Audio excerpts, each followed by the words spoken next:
All right, welcome back to All the King's Men. I am Jesse Cohen. Joining me today, Jim Fox. How are you doing today, Jim?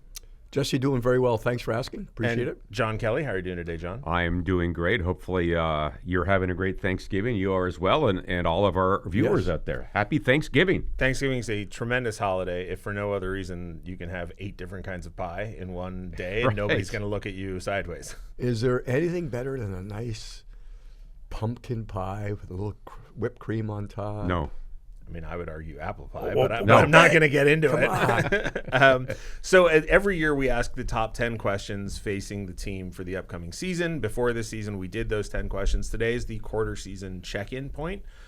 Fortunately, this year we have not only an extensive media availability with Ken Holland to rely on, but after Ken Holland spoke to the media, Jim Hiller also spoke to the media. So we've got not only the 22 games at the time of this recording played to talk about, but we also have pretty extensive comments from management. So we're just going to get into the questions.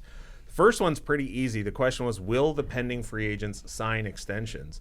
Jim, Adrian Kempe signed his 8-year extension. I mean, there's other players who will need contracts in the offseason, but that was the big one. I feel like done and done. Yeah, I think it was touched on by a lot of people. It had to get done because you're going to lose Kopitar. Mm-hmm. So that's going to bring some points down as far as production-wise. It's not the same position, center versus wing, but at the same time, you have a proven scorer. You're losing a proven point producer. He's been with the Kings since he was drafted. Just what he fits the team and the system because he's willing to sacrifice energy defensively as well as offensively. So it's just a perfect fit. And I don't think they could have gone much further either. Adrian looked like he was not bothered. It was on the back of everyone's mind. Get it done. Yeah, I'm not sure that it had become a distraction, John, but at least now it never will be, right? Like it's over. We know he's going to be here for 8 years, provided everything goes the way you want it to. Like I said, done and done. Yeah, I think I said during our initial conversation that it takes two parties to get a deal done. So hypothetically, if Kempe wanted to explore the market, there's nothing the Kings could have done. At the same time, you've had a lot of UFAs sign contracts in the last 2 months, including Connor McDavid, who took way less than market value. But, other players like Natchez and Jack Eichel in Vegas signed contracts. So the market, I think, was fluctuating. And I really think that this deal, $10.6 million and change for 8 years is it's a lot of money, number one, but it's also a fair value for both the player and the team. So hopefully Kempe can finish his career as a King, but if there was going to be a distraction, that is now off the table, and that's fantastic. $11 million is where I thought it was going to be. Mm-hmm. That's where I thought it was going to be, just a little bit underneath, so the team gets a little bit of a break. John, I think you touched on something that is league-wide, and, the Kopitar thing, you got to probably replace him with a free agent. But free agents are signing now. It's a shift in the market. It's a shift in the industry where it seems like fewer and fewer free agents will be available to be signed. One of the things I like about the contract is there aren't many wrinkles to it. It's pretty straightforward. It's 8 years. It's an AAV of 10.625. If you want to, take out a fine-tooth comb and go through it, you can look at the trade protection and where it breaks down and, the bonus signing bonuses, yeah. But generally speaking, it's an 8-year deal. It's the max allowable that he can sign. Because of his age, it's basically going to take him, if not to the very end of his career, to a point in his career where maybe there'll be a year or two left.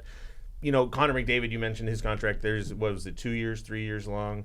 So we're going to have this conversation again. A lot of guys, have just built in weird wrinkles to it. This one is just straightforward. 8 years, he's here. And it does change next year, correct? Where it goes max 7 years as opposed to 8 years. So, correct. Yeah. So Adrian gets that extra year that maybe if he did go to the summer, he would lose that. Yeah, maybe. And for anybody who doesn't follow the CBA closely, Jim's referring to the fact that next year there will be a new collective bargaining agreement and 7 years will be the max. So that's done now, and I don't remember who asked, but somebody asked Ken Holland, about Brant Clark because he will also need a new, and he said we've already begun talking to the agent. So, but he as we know, is an RFA, way different situation. So, but So that was question number 1. Question number 2, will the Kings get the same goaltending as last season? John, we'll start with you. Everybody has acknowledged that the team maybe stumbled out of the gate, but if you throw out the first 3 to 5 games, Darcy Kemper's been amazing so far. Yeah, he has been fantastic. And Anton Forsberg, to me, maybe 1 or 2 games he didn't play his best hockey, but backup goaltending is a tough spot. It's a tough position to be a backup goaltender, and I think overall he's done a good job. And I think, if you throw it the first week of the season where the penalty killing was really bad, they were taking way too many penalties, and they had a tough schedule. Let's face it. You start with Colorado, Vegas, and Winnipeg. That's the three of the top teams in the West going into the season. So I think if you throw it the first 7-10 days, I think the goaltending overall has been what we expected. It's been very good. I hate to say it, I'm going the other way. Okay. The last game that I can speak about is the Boston game. I think the overtime goal was a stoppable shot. I know who shot it. The leading goal scorer in the NHL shot it. But angle, I think there's been some leaky goals. I think the Kings system is built on a goaltender making the stops he should make, and he doesn't have to make the fantastic ones. I think Darcy Kemper's made fantastic ones, but I think there's been some leaky ones. And and Forsberg also. Probably more so. So I'm just looking at the home road record. The biggest difference is save percentage. I've been going through the numbers and trying to find a difference between home and road, and they are so small. There's nothing you can except save percentage.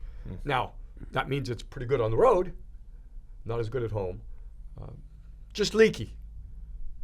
I think Darcy was the most consistent player the Kings had last year. And, was it Detroit? There was a bad angle goal, short side. Just those types of things. Now, if that happens once every 20 games, that's fine. I'm being probably a little bit harder on. That's the way I feel. So to this point, Darcy Kemper's played 15 games. I'm pulling this from NHL.com, and he's got a .906 save percentage and a 2.38 goals against. Now, those are the only numbers I know how to easily check, and I know there are more complicated goaltending numbers. I don't remember what his numbers were last year. 92%. Okay, they're better than that. But to John's point about Forsberg having maybe 1 or 2 games where he could have liked to play better. For every one of those, there's a game where he, I think, plays incredible. So I mean, and Jim, the Boston goal, yes, but in my mind, my only rebuttal is, well, it was overtime and they only scored 1 goal. The Kings, that is. So yeah. Well, but are we talking about the offense or the goaltending? Well, the goaltending. That's fair. Totally fair. I've done it before, and I get a little too specific. I categorize the goals. Mm-hmm. I put that one stoppable. I don't put it bad. It's not a bad goal. It's a stoppable situation. It becomes an overtime, so it means a game-winning or game-losing situation. And that's, again, I don't think that's the only one. Mm-hmm. I think there's been more. And that's the classification fit something that. I mean, he definitely, and it's no fault of whatever he's doing this season, but last year Darcy Kemper was a Vezina finalist. Mm-hmm. I don't think we're seeing Vezina finalist goaltending this year, so I guess ipso facto it's not as good as it was last year. That's where I'm at. Yeah. And I'm more on the consistency issue of, again, stoppable goal, bad goal. The one goal I was talking about earlier, I don't know if I think it was Detroit at home. Bad angle, way down low. Ended up being a very close game, and it ends up, so, and there's been more where it's going through him as opposed to, that type of thing. So, and I'm speaking more about Darcy because he's played most of the games, and he is the number 1 guy. I don't think Forsberg has lived up to what they thought he was going to be, hoped he was going to be yet, but as John's touching on, it's a tough position to get going if you're not playing a lot. Well, unfortunately, there's, time of this recording, 60 games left on the schedule, so plenty of time to turn it around. Correct. The next question's a double-edged sword, and it was, will Drew Doughty rebound from his injury last season? I would argue, John, that he had, but now we have a new injury, which didn't know about when we wrote these questions. Well, yeah, obviously way different. I think in watching Doughty night in, night out for the first time in my career, my hockey life, I think he's been very good. And to me, at age 38, to play 23 minutes a night and, kill penalties and, maybe second power play here and there, I think he's played very well. So Jim saw him, obviously, last year after he got hurt. I talked to Drew in camp, Jim, as you know, and we talked to him that he had basically one or two practices after his injury, and he goes and plays great in the Four Nations tournament. So, he's such a competitor, such a smart hockey player, and I think he's had a very good year. Yeah, mobility was the only thing I was looking at because I think I've seen Drew long enough to know that if he's mobile, he's going to get the job done. The mobility was back. It was back as good as ever, and based on the results of testing at camp, maybe the best his mobility has been in a long time, because he not only had the improvement after the surgery, but he had, from what everyone says, the best testing he's ever done at camp. So never enjoy it when a player gets hurt, but I thought the 5 seconds following his current injury when he got hit on the foot, the fact that he had to have been in pain. He hasn't played since that, but he still had the presence of mind to get up and break up a scoring chance through that what had to have been excruciating pain. Like, to me, that's just a perfect encapsulation of who Drew Doughty is and who he was, how he was playing up until that point. Drew's shifted his mindset. He used to be, the two-way defenseman. I think now 90% in his head is shut down. And he's always had that part of his game. But I think he's, you get a little bit older, you're not on the first power play anymore, you understand your numbers are going to come down, and he's just shifted even further into shutdown. Yeah, and more on that point, Jesse, we obviously were doing that game in Ottawa, and not only did he battle after getting hit on the foot on the ice, when he got to the bench, he was in excruciating pain and, tried to stand up, tried to sort of shake it off. And then we had a TV timeout, Jim, and we were watching Drew the entire 90-second TV timeout, and he was doubled over in agony, and he had to be on the bench for, what would you say, 10 minutes or so, trying to, is the pain going to go away? Can I feel my foot, etc.? He's a tough guy, and then obviously he realized the pain wasn't going away, and there was a bigger issue, and then obviously he didn't come back in the game. But man, he must be a really tough player. Yeah, the X-ray machines are right there beside the locker room in Ottawa, like most of the buildings. So I assume they took an X-ray. I assume they saw a break somewhere. The good news is, and of course I'm not a doctor, it does not appear to be what you would, the way I was, a weight-bearing bone, in that he was in a boot. He was walking. So they have to protect, they have to let it heal. But obviously what happened to him previously was much worse. Probably similar to the Kopitar injury, quite honestly. Yes. Yeah. A couple of weeks. Yep. Can you get comfort in your boot, in your skate? Does it fit in? The equipment managers, Darren Granger, they can do so much with skates, and they make little bubbles in there so that you can, so hopefully that'll happen. The next question, the Drew Doughty question, rolls right into it, was what will the D-Corps minutes distribution be? And part of that question was, new players, Dumoulin and Ceci. Brant Clark, a lot was, talked about in the offseason. They traded Jordan Spence. Vladislav Gavrikov goes to New York. So in Drew Doughty's absence, we don't necessarily know what it will look like moving forward. So far, I think in 2 games, Brant Clark has been the minutes leader among the defense anyway. But so far this season, all strengths, and this is all 22 games, so I'm not subdividing by chunks or whatever. Mikey Anderson leads the way with 430 minutes. Drew Doughty right behind him with 428. Dumoulin and Clark right behind them, and then Edmondson and Ceci not far behind Brant Clark, but 5th and 6th in position. And I don't get the sense, Jim, that they have necessarily settled on pairs, even with a healthy Drew Doughty. Yeah, I'm in agreement there, Jesse. I think, first of all, I think that recently, Brant Clark's ice time is affected by the score more than anyone's. So the last couple we've been trailing, so his numbers go through the roof. The first game that Momo played, Moverari comes in, I was looking after 2 periods, and it was, other than Moverari, the other 5 guys were within 15 seconds of each other, all 5. and then the third trailing Brant Clark just went ahead. So, but I'm going to agree with you. I'm not sure. I think we're going to get to it later on the specifics of some players, but yeah, I'm not sure if they're settled in yet.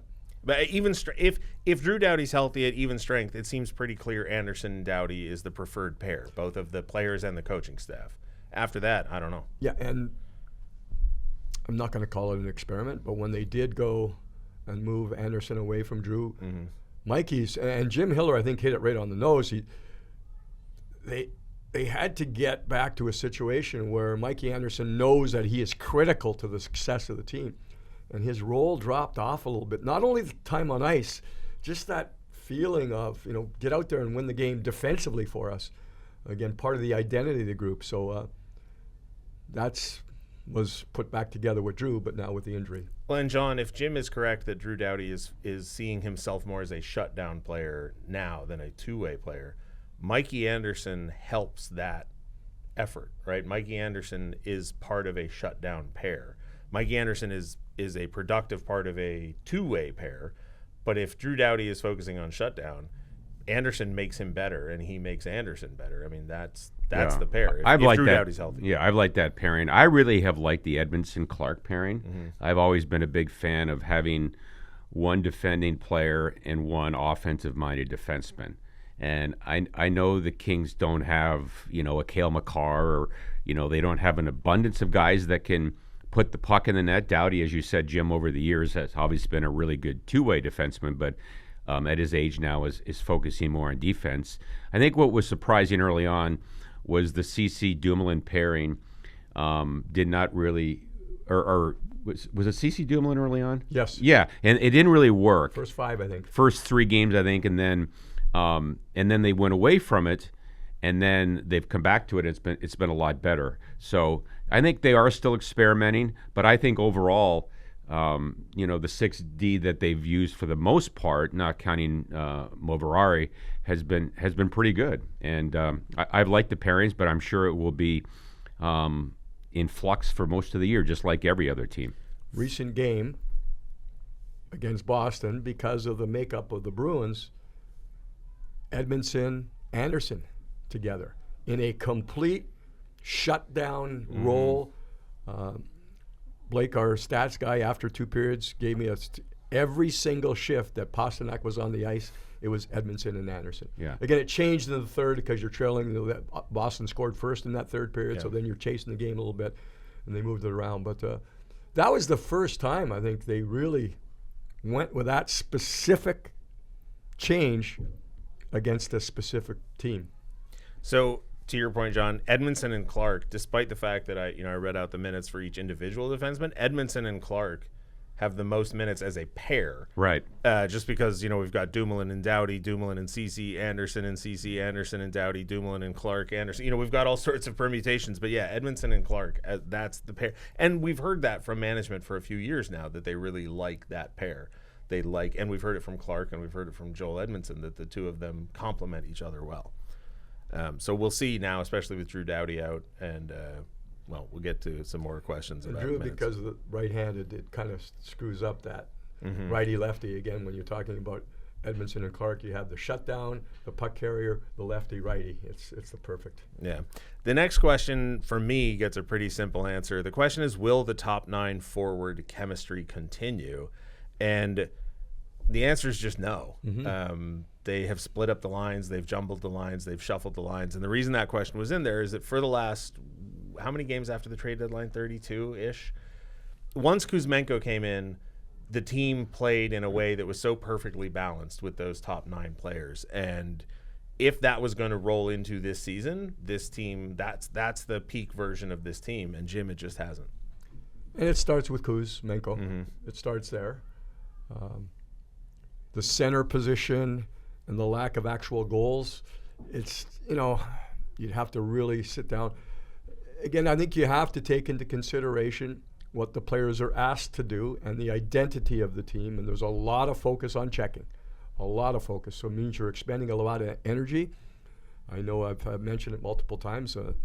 Jesse brought it up last year. Does that energy that you give to defense take away from what you're doing offensively because you don't have it when you get the puck back. And I think that was one of the very smart insights. But Kuzmenko in itself, that is thrown off the top nine because he's been a healthy scratch recently. And the communication, hope, because I felt Jim Hiller did a fantastic job with Kevin Fiala. Took him a couple of years, but he got Kevin to be playing a productive, less risky style.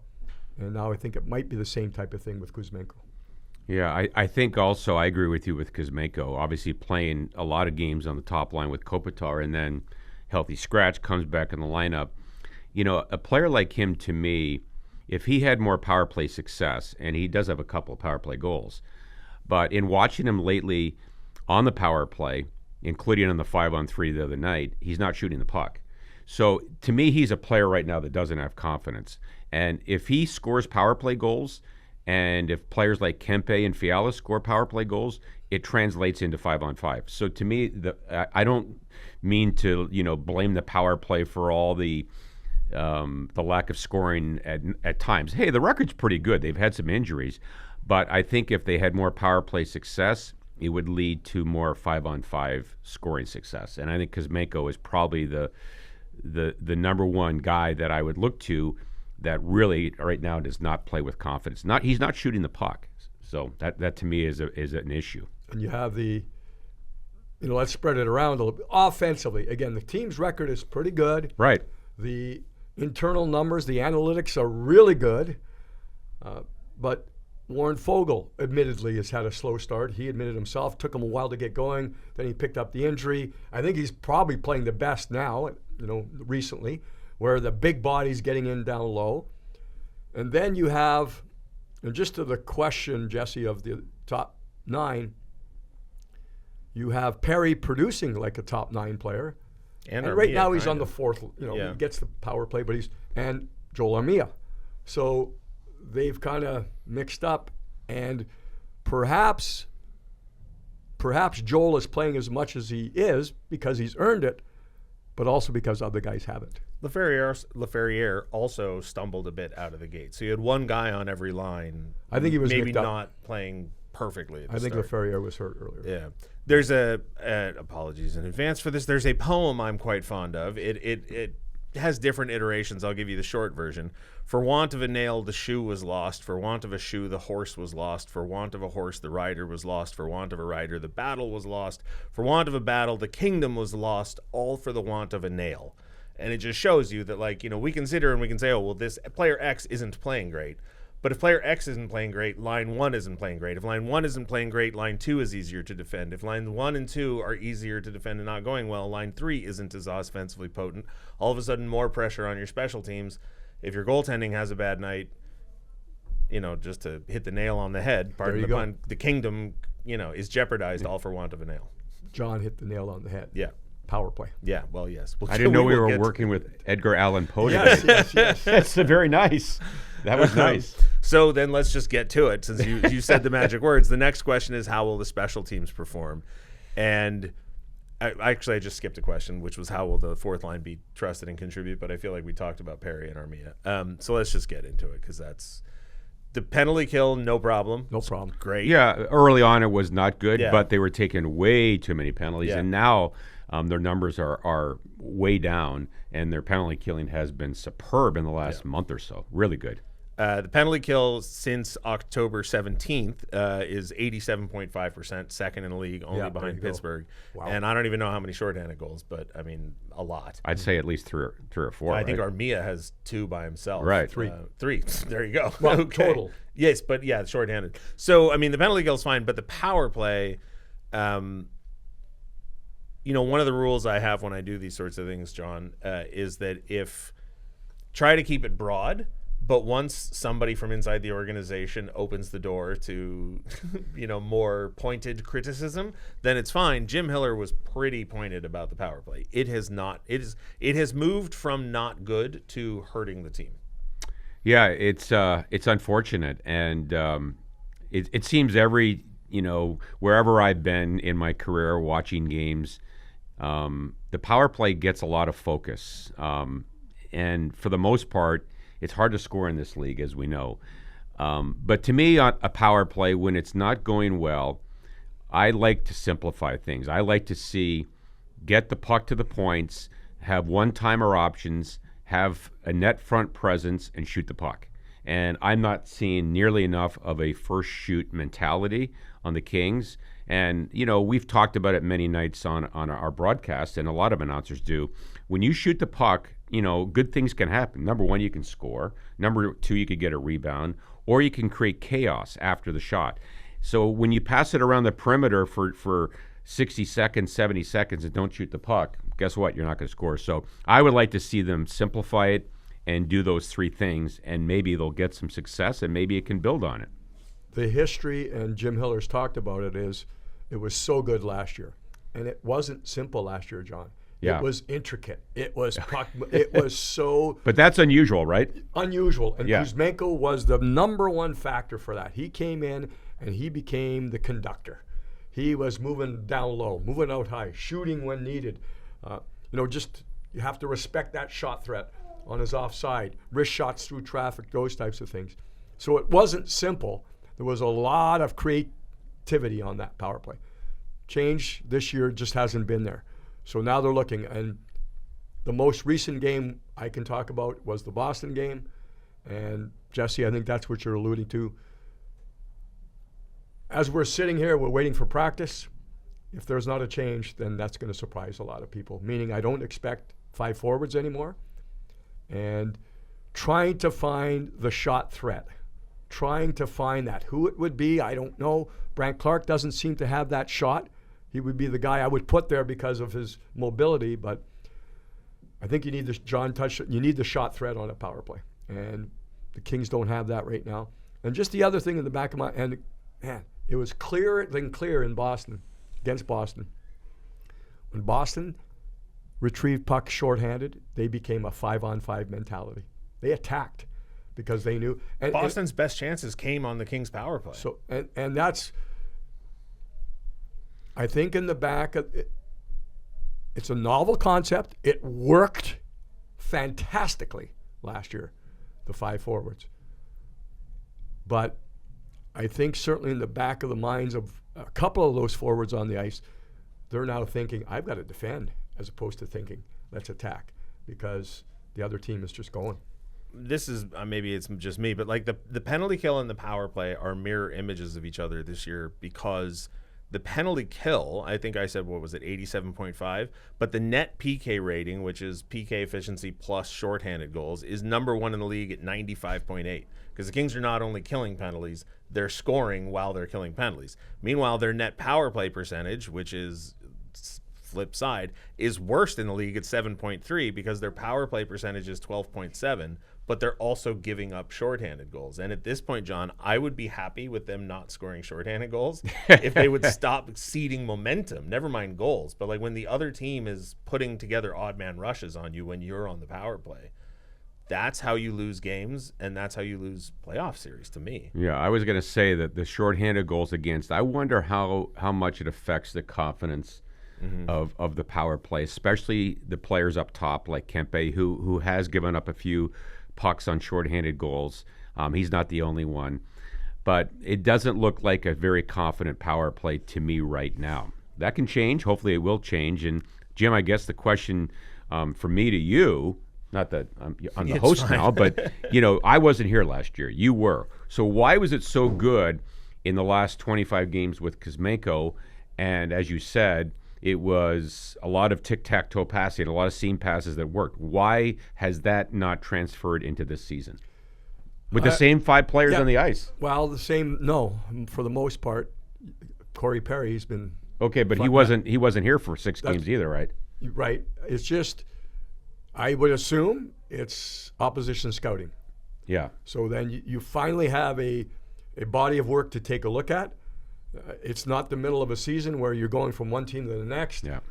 So now the Kings they're preparing. They've figured out a way to probably neutralize the spark plug, which was Kuzmenko. So they've neutralized him, and that's hurt the rest. Yeah.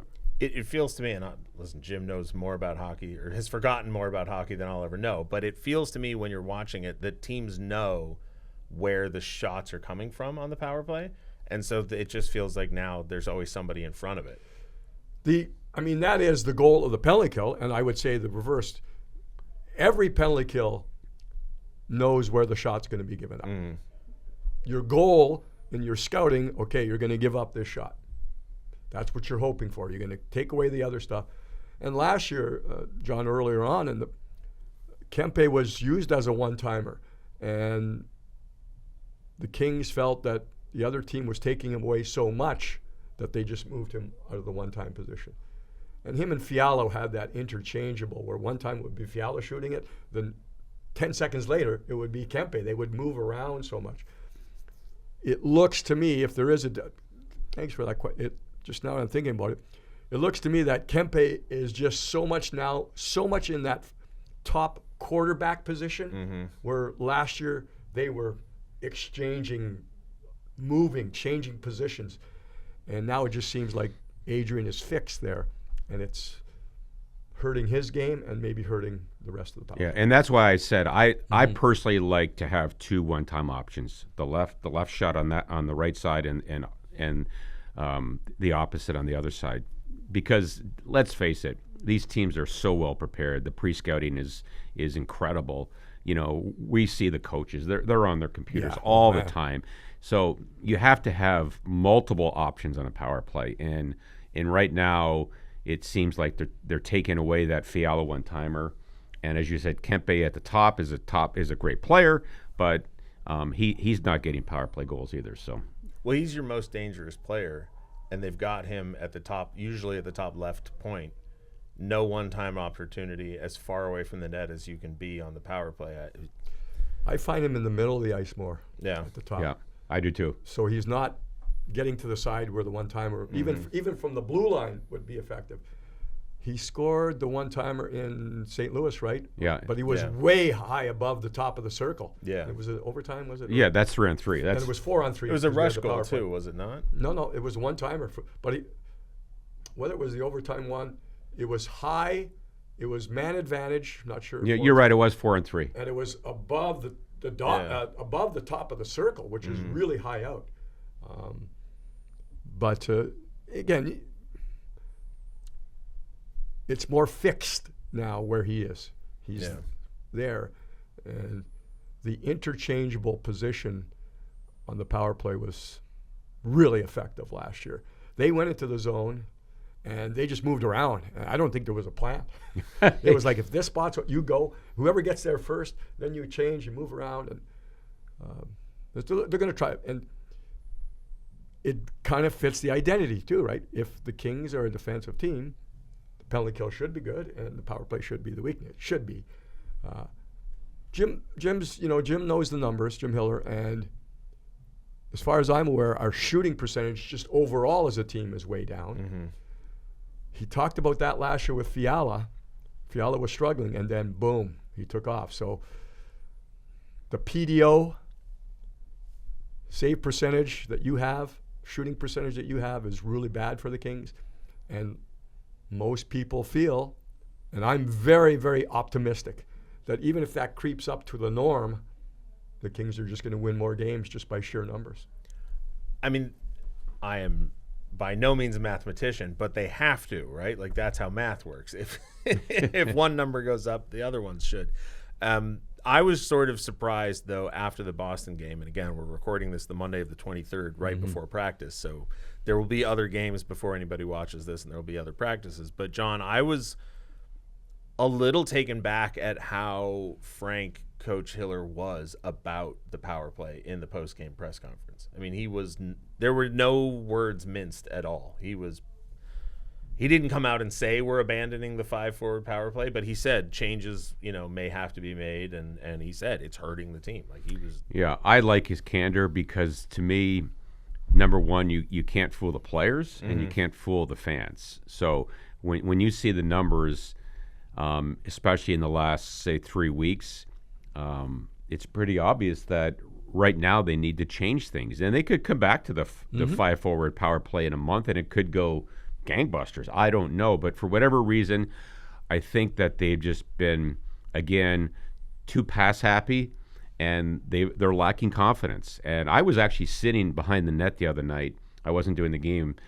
Josh was doing the game with you, and I was sitting right there on that 5-on-3, and the puck kept coming to Kuzmenko, and he was looking, trying to make that perfect seam pass, and he was not a shooting option.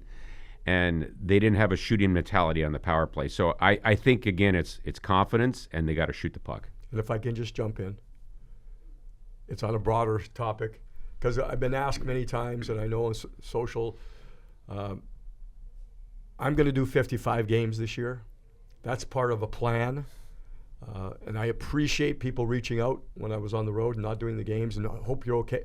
Everything's good. John's going to miss. Josh is going to do 10 games. 10 I games, believe. right? Yeah. So we're all good. It's part of a plan, and I just want to get it out on this. Sure. A chance to put it out there again, because there was a press release at the beginning of the year, but I don't expect everyone to be reading those press releases, and just a little bit of a reminder that it's just part of a plan. Yeah, and also don't ask me, because I don't always know. Because you don't know the plan. No. And just throwing it out there, if Patrick O'Neill's not hosting a game, I also don't know why. So don't ask me about that either. Right. He's usually in Paris. Yeah, I mean, I appreciate it. We're doing a movie. I don't. Right? I don't know. Yeah. And even if I do know, half the time I'm not allowed to say. So anyway, moving on to the next question. You guys had a lot of pushback for me on this one at the start of the season, but now that Adrian Kempe has a new contract, I'd like to kind of revisit it in a different setting. Question was, will anyone besides Anze Kopitar wear the C this season? Now, even if the answer to that is no, Jim, with Adrian Kempe now signing his 8-year extension, we know he'll be around. We know what he means to the franchise. We know symbolically and strategically what he means on the ice. Even if he doesn't wear the center, or the captain's C, excuse me, is there any chance of, and we're seeing it right now with Byfield, Fiala, and Kempe as a line. We don't know how long that line will stay together, but we're starting to see tiny little signs of what the future might look like in a post-Kopitar reality. It's not a question. I'm just trailing off. No, it's I'm just really, and Adrian, he said, I'm proud of myself. I'm so proud of him. Because when he came in again, he was a center. They moved him to wing. He was first-round pick. When you see him skate, you go, wow, this is a masterpiece. And he's about 215 pounds. Yeah, and John, in the 4 playoff series, I think it was the first one of the 4 against Edmonton, he took strides. He became a gritty, in-your-face, hard to play against, graceful. That's oxymoronic, right? And he was doing so much, and they were on him. Edmonton was going at him, and he was giving it right back. And I thought, and that's just evolved. So he's at that point now where he is a total player. Inside the room, I'm not sure. Very accessible to us, but I think the guy he shares the A with now in home and road, Mikey Anderson, since he joined the Kings, everyone said cap material, just the way he handles himself. So how that all shakes out, I'm not sure, but the guy in the lead would be Kempe, right? Yeah. He's been here longer. And I mean, I understand why the answer is no to the original question, John, but it's, one of the reasons that I love watching basketball media, may not know this about me, is that I don't know anything about basketball, so I can just watch people talk about that basketball. That makes 3 of us. And but I just go okay, that sounds right? Like I take it all at face value because I don't have any opinions on it because I don't know anything about it. But one of the things that drives me a little bit crazy about basketball media is they always seem to be looking to tomorrow and ignoring today. It's always like, well, who's going to get drafted? Who's going to be good 5 years from now? And they don't even care who's winning the championship this year. So I don't want to get trapped in the well, what's it going to look like in 25, 26, 27 when we're in the middle of this season? Who won last year? I don't actually know. I mean, I do. You're proving your point. If I have to stop and think was about it. Was it Oklahoma City? I have no idea. Oh, in basketball, yes, it was Oklahoma That's what I'm City. asking. I thought you were asking me in who won the Stanley Cup. Well, I hope you would know that. This is a hockey show, Jesse. I mean, oh my God, I'd actually have to stop and think about it. Bob. Oh, right, Florida, of course, back to back. But with, we know that Kopitar is retiring, right? And he said he didn't want it to be a distraction, but it has kicked off all of these conversations. And so Jim mentioned, Mikey Anderson as a potential captain candidate. And all I could think of, Jim, when somebody suggested that was the Nordstrom Kings, where Matthias Nordstrom was the captain and Ziggy Palffy was arguably the best player. If Adrian Kempe's your best player and Mikey Anderson's your captain, that's a totally different version of the Kings that we haven't seen in 20 years. You want your captain to be your best player, I think. Sure. Can I disagree with you? You can. Yeah. I think it should be your best leader on and off the ice. Mm-hmm. But I'm not a former player. You are. I think that's what I'm saying. You want your best player to be your best leader. Yeah, well, you do. But I'll give you an example. Doesn't always happen. I'll give you an example. Like, to me, Adam Lowry in Winnipeg is an exceptional captain. Third-line center iceman, plays the right way, tough, scores some goals. He's not their best player, but he probably is their best leader. So what about Doughty? I mean, the guy has bled black and silver and whatever for his whole career. What are we going on, 8 or 9 I don't know. I watched Drew Doughty play. He plays the right way every single night. I don't need to tell you that or anyone else. He is heart and soul Kings, always will be. I don't think there's any, and fans might say, what about, the fact that he's 38 years old, he won't be around forever. So what? So he's only the captain for 2 or 3 years. I don't think it's the end of the world. I really don't. I don't think it's the end of the world either, but I think a common way to go, which is not always right, is that it's a new chapter. And if it is a new chapter, then you want a new leader. And I would go with Drew. Hey, we're splitting atoms here. But So I mean, it's amplified by the fact that Andrei Kopitar missed 4 games, I think, with that injury. Not a tremendous amount of the season, but Jim, I was thinking back to the 92-93 season where Wayne Gretzky missed a tremendous amount of that year, and John, during that season, Luc Robitaille wore the captaincy, and I don't think anybody viewed it as a disrespect to Wayne Gretzky. Now, Andrei Kopitar's not going to be out for 60 games or whatever it was, but if late in the season there are opportunities to, whether it's try different lines, try different lineups.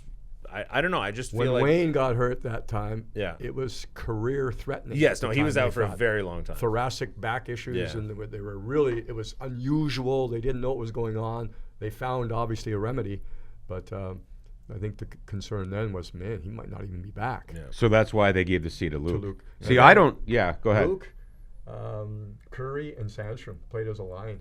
They were phenomenal. Yeah. Oh, man, they filled the net.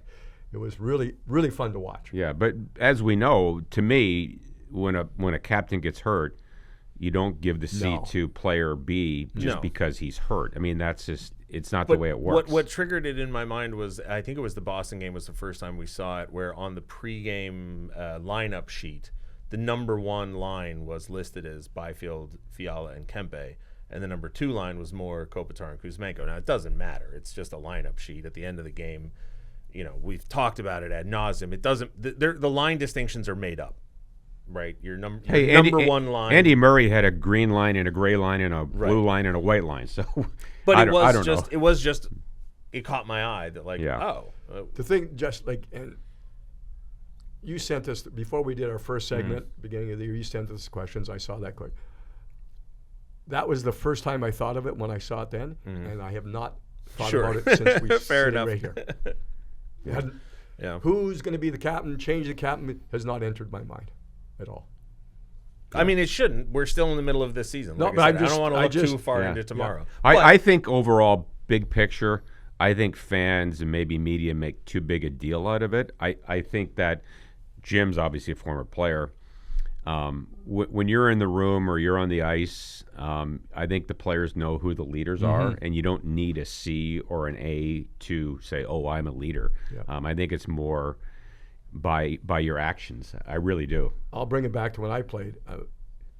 Terry Ruskowski was a captain here. Yeah, and he was not our best player, and he was phenomenal. There you go. He was that heart and soul guy. But again, you would want it to be your top guy, but. Roscoe, man, that was kind of a third line center. Yeah. Tough. Yeah. But you could just tell everything he did was team oriented. Yeah. So the next question then is what happens with the rest of the Pacific? And Jim, I have referred to this season as a bizarro season already. There was a stat on the screen. I didn't hear what you guys were talking about, but I'm sure you're familiar with it, that 30% of games in the NHL this season have gone to overtime, which is some kind of record. The parity in the standings is incredible. I'm looking at the Pacific Division trends on Money Puck right now, and it's tightly bunched together, and there have been no big swings yet. Now, we're only 22 games into the season at the time of this recording, but still, I don't even know. Like, I have no idea what to predict. I guess the teams I look at, Calgary and Anaheim. I think Calgary's creeping back in, right? And, yeah, they're on. And Anaheim has not dropped off. Right. So that's, I think everyone was concerned about Calgary coming in, and now they're getting back into it. San Jose is taking more points. We knew that was going to happen. Anaheim probably still the consistency they've shown. And that has to do with the roster, the drafting. They had some down years. You got to be bad to be good. But the number one is when Joel Quenneville comes in, and whether he wears them or not, he's got those rings somewhere, you listen to him. You don't second guess him. You're a young player. You've been coming in. You're trying to get your footing in the NHL, and you're trying things. You're in the back of your head is, what do I have to do? And now it's, what does the coach want me to do? And then you don't ask any questions. I think going into the season, and I was on record on this show here, Jesse and Jim, I felt that Anaheim would be a better team. No way did I think they would score the way they have and be at the top of the division for most of the season. I thought San Jose would be better, but nowhere near, above 500 a quarter way into the season. But Celebrini and Smith and the others are so good. I think San Jose is going to fall off. I really do. I don't think defensively they're good enough to make the playoffs. I think Calgary's basically out of it. They're too far back right now. Vancouver is right now a 500 team. But, Vegas is down a little bit. A little bit. So I think this is going to be a heck of a race for this division title in the top three guaranteed spots. And the Kings are in good shape, but they've got to start winning some home games. Yep. But, if you look at the big picture of the NHL, who would have thought that Anaheim, Pittsburgh, and Boston would all be teams in the first quarter that are top teams? It's a crazy season so far in the NHL. We were talking a little bit before we sat down to record this, and I said, there's whatever the number is, it changes every year, but however many teams are in a playoff spot at American Thanksgiving, whatever, 75, 80% of them finish the season in a playoff spot. I think more than that. But I mean, my curiosity this season is, even if the number actually does land at about what it's expected to be, right? If by coincidence at the end of the year, because there's teams like Utah and Edmonton where they're tied today for 25 points. At the end of the year, if Utah makes it and Edmonton doesn't, statistically nothing will have changed. But my question is, how close will it be anyway? Right? Like, how deep into the season are we going to be when those final little X, Y, and Z's show up in the standings? When you do that, then you start with the wild card. You're going to be a wild card team. You're going to be a top three team. Edmonton's numbers aren't that good yet, right? They kind of did that last year where they had an awful October and then even November. And then they just, the Kings finished ahead of them in the race last year. I think the Kings' home schedule and home record will get better, and I think a lot of so far has been schedule related. First game of the season. How many games has Colorado lost? Yeah, I mean one. I think. Yeah. In regulation. Okay, then just took a look at the strength of schedule. Early on, it was tough. All the road games, even the last game against Boston, as we speak. 5 games on the Eastern time zone. Come back home, have a day off. An extra day off was good, but then your home game is the second game of a back-to-back, where the team you're playing, Boston, has been on West Coast time longer than you have. So it's not really, again, a lot of people, there's always that fine line between excuse and reason. But I think it's part of a reason why the Kings, I was really impressed with how the Kings played against Boston. the energy. That was a hard game to play. And if the PDO gets anywhere near where it should be, I think this is going to improve the record just because of that. Ken Holland addressed the home road splits when he spoke to the media this week. And what he said, and it's one of the tough parts about working in, a public facing role in any industry, I suppose. What he said made perfect sense. It's just not satisfying. What he said was, listen, the team has been playing much better lately, but all of those games have been on the road. There's been more games on the road. So when they come home, hopefully the strong play will translate to more wins on the road. And that's just math. But that's just not fun to hear, right? It's the numbers. It makes sense. It's just not fun. I've asked Sportlogic who come up with some numbers that tell us the reason there's a difference between home and road. They can't. Yeah. There's hardly. So that's what Jim Hiller's talking about. That's what Ken's probably saying. It's gonna come back to that norm. And again, the only thing was save percentage. That was the one thing that was different home road. But I think the schedules had a little bit to do with that. Just opponents. I mean, it has to have, because they have 8 games at home and 14 games on the road. And 2 of those road trips were 5 games and 6 game road trips. Like ipso facto, they've played more on the road. When they get on a roll, if it happens on the road, that's where the wins come from. And like I said, it makes total sense. It's just not satisfying. You would want some glaring number to stand out so much so you could attack that. You could say, we have to improve here. They haven't found it. Yeah. Having said that, most of the losses at home have been either overtime or 1-goal losses. I think a couple have been 3 goals. So it's not like they're getting blown out. But the power play obviously has cost them games at home. And early on, penalty killing was not good at home. It's going to straighten out. They're too good a team not to win their share of home games. That's the bottom line. But I kind of want to address that point about them not getting blown out, because I find, just as a fan, it's almost, and I have had this disagreement with people over many years, I'd almost prefer to watch my team lose 9-1 than 5-4. Because in a 9-1 loss, you just throw your hands up and you go, didn't have it. What are you going to do? It's a long season. C'est la vie. Oh, well. In a 5-4 loss, you're sitting there and you're going, like the Boston game, Jim, we're talking about, I saw tons of people say, was that goal stoppable or not? And my attitude is, I refuse to care because they only scored 1 goal. So even if that was the problem, I'm not thinking about it. If it's 9-1, you just go, everything went wrong. Who cares? All I'm going to say is you've never been in a position where you've had to sell season seats, have you? Fair enough. Yeah. Good. You lose 9-1 the next game. Yes. But I have been in a position where I've had, it's not true. I watch every game on TV even if I can't go. But as a fan, if the team is terrible because of the economics of the game and the way that, the draft works and there's incentives, if your team is bad, there's a silver lining.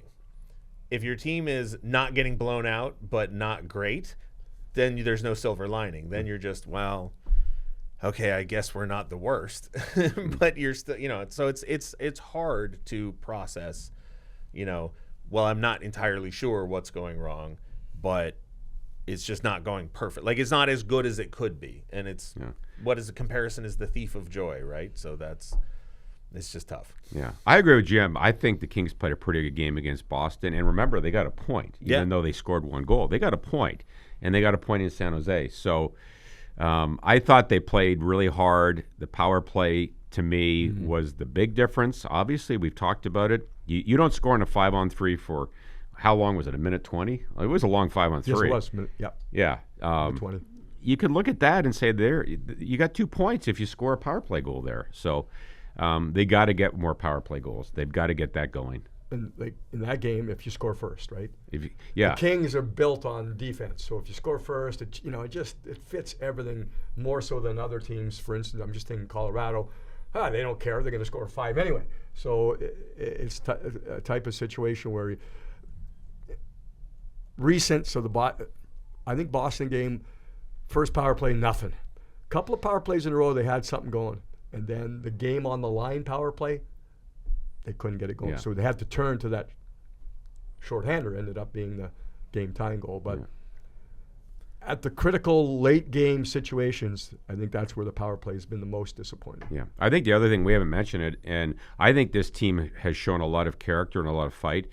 They have points in what? Yes. 5 games this year in which they've trailed by 2 goals or more? Leading the NHL in that. Leading the NHL. Yep. I mean, so that's fantastic. It's not great that they're behind by 2 or 3 goals in a few of the games, but I think that ideally that you want to start playing with the lead, and then you can smother teams and strangle teams and put a knife in them and get those 2 points. But they've been behind by too many goals in too many games, for my liking. Expending of energy. Yeah. Okay, so when you're leading, you can go out there. You're an offensive player. You're not. It's not even. You're going out to check. When you're trailing, you're saving energy to go on offense. Yeah. To that point, the Kings lead the league in goals for with the extra attacker, which did not always been the case. Yeah, exactly. But weirdly enough, 5 goals with the extra attacker, 7 goals, 5-on-4 power play. Now they have a couple 5-on-3s and a 4-on-3, so I mean it's not as dire as it sounds. So maybe the Kings should pull their goalie on the power play. There you go. What do you think?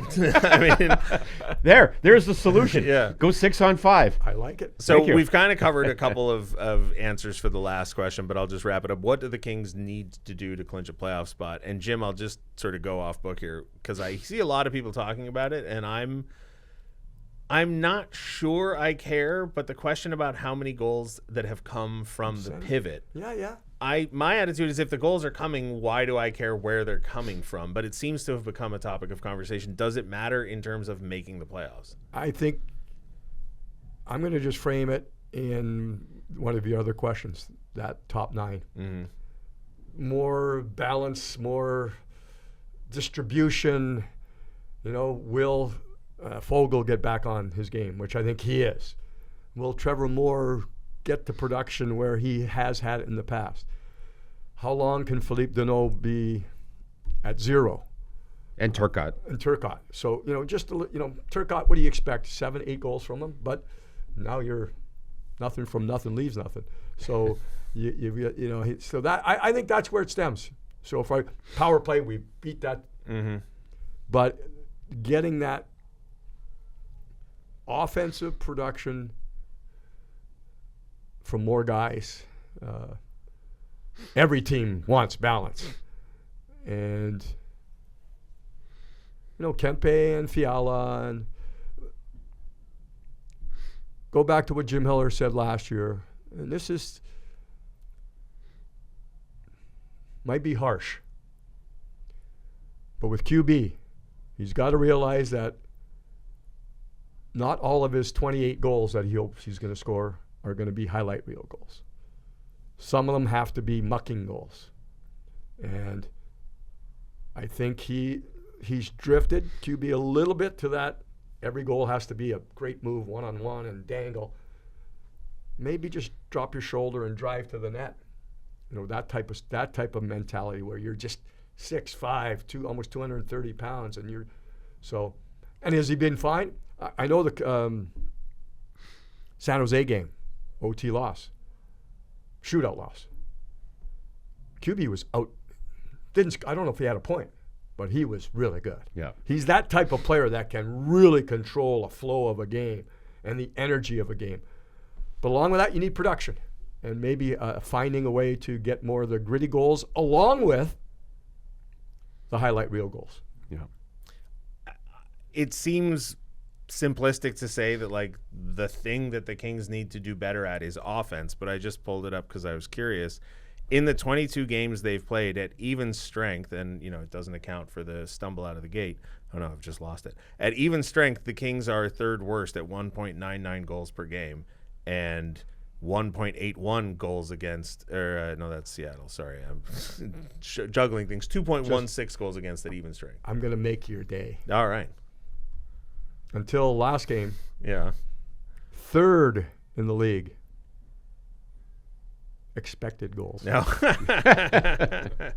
Yeah. Made your day, didn't I? And Jim Hiller has talked about it, right? He said, we like how we're playing. The pucks are just not going in the net. And the obviously, John, the problem with that is that there's no solution baked into that. These are not numbers compiled by Jim. Right. These are sport logic numbers. Yeah. This is an independent group. So it's not like the Kings are tailoring their numbers to make it to fit their own thought process. this is coming from a third party. So if it does, it will turn around. It will get better. I mean, as far as it that. has to. Yes. Otherwise, season gets real squirrely. Mm-hmm. It's not going to get squirrely. They're too good a team. Yeah. Jim told me all training camp when I was the new guy, I'm still the new guy, that this team defends really well. They have good goaltending. That's what I've seen. And now that their penalty killing is really good, they're going to be tough to score on. But they're still trying to find the chemistry and the balance offensively. Obviously, they had to sit Kuzmenko. Perry was hurt. Kopitar was hurt. So they've got to find the balance. And I'd like to see them shoot the puck more. I think they at times try to make the fancy play, the perfect play. I was watching the Florida game last night, Jim, and the Oilers scored 2 goals on just harmless, terrible angle shots. I mean, just terrible goals on Bobrovsky, who obviously is a world-class goaltender. So sometimes, you shoot the puck and you don't think you're going to score, you score. So I think they pass up too many shots, but it's probably confidence again. But I think they'll figure it out. I really do. They have too many good players. I have no numbers to substantiate what I'm about to say, which is exactly what you're saying. I think in high danger situations, the 2-on-1s, 3-on-2s, that's when the Kings don't shoot enough. Yeah. Their shot attempts recently, that a game, 95 shot attempts. I mean, that's through the roof. That was in Toronto, right? 65 is phenomenal. Yeah. 95 is world class. So, but when they get to that point where it becomes high danger, I think they're giving up a shot there. They're not taking it. I don't know if I've talked to you about this or not yet, Jim, but I've been weirdly this season obsessed with the deserve to win-o-meter, which is just a made-up thing, John. But okay. Money Puck has, I don't know how the equation works, but they just run 1,000 simulations of every game based on the numbers, and then it spits out who deserved to win. Okay. What percentage of it's, according to them, 64% accurate as far as the deserve to win-o-meter versus the result of the game. This season, the Kings are just way off the mark. They're winning games that the deserve to win-o-meter says they should have lost. They're losing games that they should have won.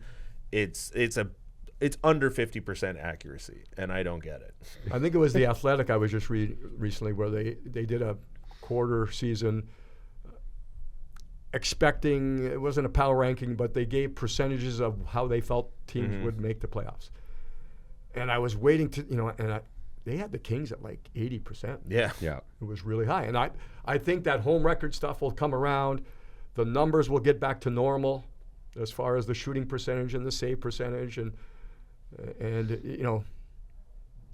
they do give themselves a chance, don't they, compared to a lot of teams? The Kings are in most every game, and that's, I think it was the Winnipeg game. It was second period or so. I went to John, that's the Kings. Yeah. I said, that's the King. And that hasn't happened a lot this year, but in the last 10 games it has.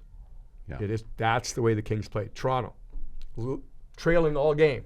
They were dominating the game. And I remember after the first period, I chatting with someone because I wasn't doing the game. It was Ray Ferraro with John. And I was not worried. We were trailing every single way. They 1-0. It was 2-0. Yeah. So, and then I just knew we were going to win. We were playing too good. I think we're at 10 games out of 22 now have gone to overtime. And I don't, this is just anecdotal. I don't have the actual number. I'm willing to bet at least 8 of them were overtime when they came from behind to tie it up, as opposed to having the lead and giving up the lead. Well, Minnesota was 3-0, right? Yeah. There was Carolina, Toronto. I mean, I guess Detroit they gave up the lead. So this team has a tough time scoring, and then we come back after more than anybody. They're obviously talented enough to win these games. Like, they are a talented group. Yeah. Bizarro. It is. Yeah. No, I mean, if I would have told you guys on October 7th, what was the first game, the 7th or 5th, whatever, the first game, that the Kings at November 23rd would have one home win, how would they be? Oof. You'd say, oh man, bottom. They're at the bottom. Mm-hmm. Well, guess what? They're in a playoff spot. Yep. and only a couple points out of first place. So, and I find myself, John, like this format, being more negative than I probably, the numbers say. The record's decent, more than decent probably. The numbers, the analytics say more positive things. But, maybe it's just, again, we're seeing a team that's gone to the playoffs 4 years in a row against the same team, and you know they're a good team, so you're expecting more. You're always expecting more. I also think if Anaheim wasn't storming out to the front of the division, if they were at the back of the pack and the Kings were playing the exact same way and were in third place in the division because Edmonton and Vegas were off to strong starts, Right. no problem. But Anaheim's out to a huge lead. Seattle's out in front of them. Edmonton's nipping at the heels, and we know, to Jim's point earlier, John, that Edmonton had a slow start last year and came on strong. And so you're looking at the landscape and you're saying, this is unfamiliar. I don't know what to make of this. I'm now nervous because, we've been hearing about the Ducks and the Sharks for 3 or 4 years now, and all of a sudden they're kind of here, and it's a little bit of a collar tug. But they are who they want to be, with a few, the exception of obviously the power play and offense. But they are excelling at the areas that they focus on. Yeah, and that's great. But I think that this entire NHL season right now is one of the most bizarre that I've seen in a long time. Again, I mentioned Pittsburgh, Boston, Anaheim, teams that not many people had on their bingo card to go to the Stanley Cup playoffs. And those teams could miss. I don't think Anaheim's going to miss now the way they've gotten off. But, Florida has struggled at times. Edmonton has struggled. Vegas has not, been a terror this year. Utah is really disappointed, right? Or no, they're doing pretty they're good. second But they had a great so run. there you go. Yeah. They had a great run, but lately they've fallen off. Sorry, Yeah. no, Utah. Sorry. So it's been a very strange season, and St. Louis is near the bottom of the list. St. Louis was the second wild card last year. So it's been a really bizarre season. Crazy. It has been, and I've been saying it since game 2 of the Kings season that this is a weird one. Anyway, you guys never weird. Always thank you for your time, Jim and Pleasure. James. Appreciate it. Or John and James. Jim, Jesus. Too many John. J's. Thanks for watching, Kings fans. We'll talk to you soon.